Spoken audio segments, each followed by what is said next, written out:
पालमपुर गांव में एक नदी के किनारे छोटी सी कुटिया थी। उसमें एक बुढ़िया रहती थी। छोटी छोटी आंखें, झुर्रियों से भरा हुआ चेहरा और झुकी हुई कमर। सारे गांव से गोबर इकट्ठा कर उसके उपले बनाया करती थी। उसी से उसका जीवन यापन होता था। ले लो, ताजे ताजे अभी के बनाए हुए उपले ले लो, रोटी सेकने के लिए उपले ले लो।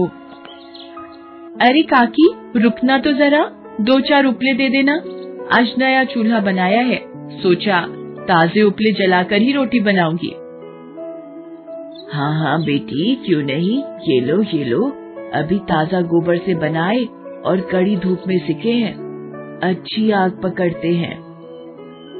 अरे काकी रुको, जरा मुझे भी उपले दे दो। हाँ, आओ, ये लो। उपले बेचकर बुढ़िया का जीवन यापन बहुत ही मुश्किल से होता था। जो भी दिन में 10-15 उपले बिकते, उससे वह अनाज लेती और पकाकर खाती। हे भगवान, जिंदगी के आखिरी दिनों में भी कष्ट दिखा रहे हो। इस उम्र में भी भूखे पेट सोना पड़ रहा है। हे भगवान, कुछ आज दिखाओ। अगले दिन बुढ़िया भोर होते ही गोबर लेने निकल जाती है। हर घर के मवेशियों को सहलाती और दुलारती है। वैसे रामू ग्वाले की श्यामा गाय उसे बहुत प्यारी लगती है। अरे श्यामा, तू गाय नहीं कोई देवी है। तेरे कारण ना इस रामू ग्वाले का भाग्य ठीक हुआ, बल्कि तेरे गोबर से मैं अभी तक बची हुई हूँ। ये देख, आज मैं तेरे लिए रोटी लाई हूँ, ये ले, खा ले। बुढ़िया श्यामा गाय को रोटी खिलाती है। तभी वहाँ रामू अंगड़ाई लेते हुए आता है। अरे काकी, आप आओ काकी, ले लो गोबर ले लो। अरे कहाँ रामू बेटा, आज तो उसने गोबर किया ही नहीं। कुछ खिलाते पिलाते हो कि नहीं मेरी श्यामा को? अरे काकी, इतना तो भूसा खाया है, पता नहीं आजकल दूध भी बहुत कम देने लगी है, पता नहीं। अरे कोई बात नहीं रामू, मवेशियों में ऐसा अक्सर होता रहता है। तुम बस अच्छे से देखभाल करो इसकी। हाँ, नहीं तो हम दोनों की आमदनी खतरे में पड़ जाएगी।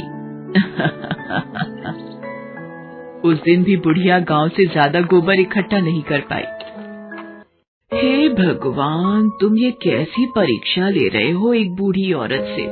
या तो अभी तार दो या कुछ आशा की किरणें जगाओ। बुढ़िया उस दिन भी आधा पेट खाकर ही सो गई। अगले दिन वो नई आशा के साथ उठी। भोर में उठकर वह गोबर इकट्ठा करने निकल पड़ी। वो हमेशा सबसे पहले श्यामा गाय का गोबर इकट्ठा करती थी। उसका मानना था कि वो उसके लिए शुभ होता है। वहाँ से गोबर लेकर वह जग्गू हलवाई के पास पहुँचती है। अरे जग्गू, किधर है? जरा गोबर तो लाना।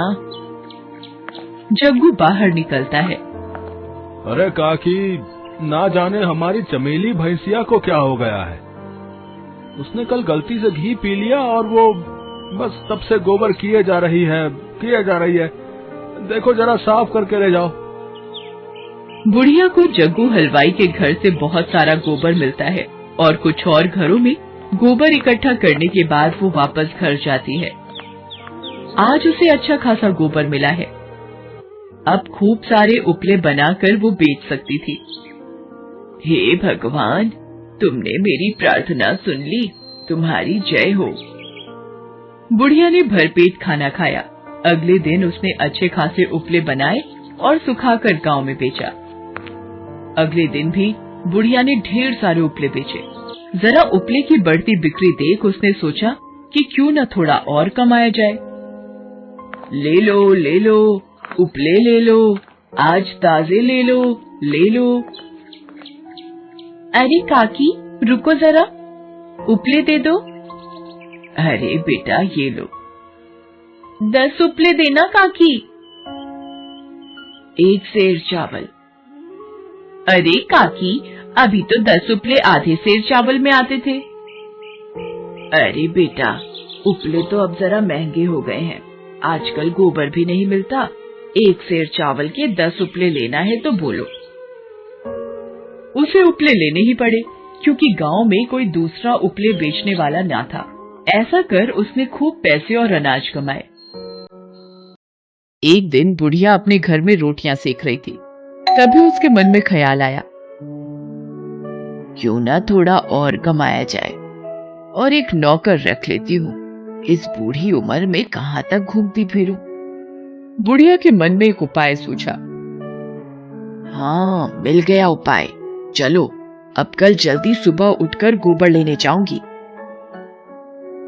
सुबह उठकर रामू ग्वाले ने देखा कि श्यामा ने बहुत ज्यादा गोबर कर रखा है और वो कुछ बीमार है। हे भगवान, न जाने मेरी श्यामा को क्या हो गया है। कुछ दिनों बाद ये बीमारी सारे गांव में फैल गई। सभी मवेशियों को दस्त होने लगे। अरे अरे, इसे क्या हुआ है मेरी भैंसिया? सभी गाय और भैंस बीमार पड़ गए। गांव की पंचायत में एक सभा बुलाई गई। सरपंच नीम के पेड़ के नीचे बैठे हुए कहता है, ये बहुत ही गंभीर समस्या है।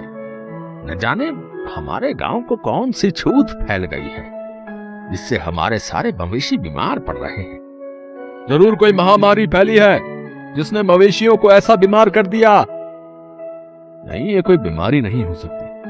मेरे घर से रोज 2 किलो घी गायब हो रहा है। इसमें जरूर किसी की चाल है। किसकी चाल हो सकती है? उसी की जिसे इससे फायदा हो। मवेशियों के बीमार होने के कारण ज्यादा गोबर इकट्ठा होता है। इससे सिर्फ एक ही व्यक्ति को फायदा हो सकता है, उस बुढ़िया को। सबसे पहले वो मेरी श्यामा को रोटी खिलाती है। जरूर उसी ने कुछ मिलाया होगा, बता रहे। हाँ, और रामू के घर से सीधा मेरे घर आती है। उस दिन भी आई थी, जिस दिन मैंने इसे बताया था कि मेरी भैंसिया ने घी खाई है, और उस दिन बहुत गोबर भी हुआ था। जरूर इसी ने मेरे घर से घी चुराया होगा। हाँ, सही बात है। उस दिन काकी ने उपले के दाम भी बढ़ा दिए थे। क्यों रे बुढ़िया, सब तेरा करा धरा है। अब सच सच बता दे, नहीं तो बहुत कड़ी सजा होगी तुझे, बता रहे। मुझे माफ कर दीजिए सरपंच साहब, मैं लालच में आ गई थी। तुम्हारी गलती बिल्कुल माफी लायक नहीं है। तुम्हें जरूर इसकी सजा मिलेगी। उस पंचायत में जरा बातचीत होती है।